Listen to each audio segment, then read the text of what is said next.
திருஅண்ட பகுதி. சத்தமா சொல்லுங்க. திருஅண்ட பகுதி. எதினார்க்கு ஆரமுது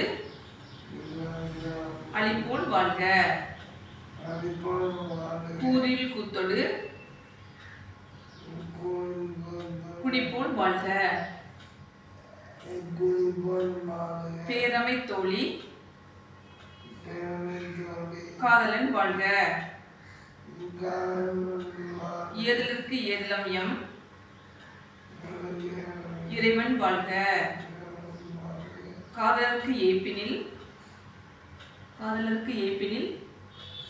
சொல்லுங்க சொன்னா காதலருக்கு ஏப்பினில் சத்தமா சொல்லுங்க சொன்னா அதுன்னு எல்லாரும் கேட்பாங்க சொன்னோம்.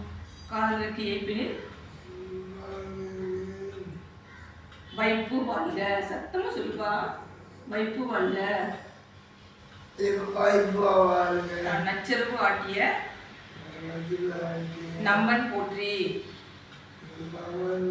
பிச்சியமை ஏற்றிய பெரியோன் போற்றி. நீற்றோடு தோற்ற வல்லோன் போற்றி. ஓகே. அந்த திருச்சிற்றம்பலம் சொல்லுங்க. ஓகேப்பா.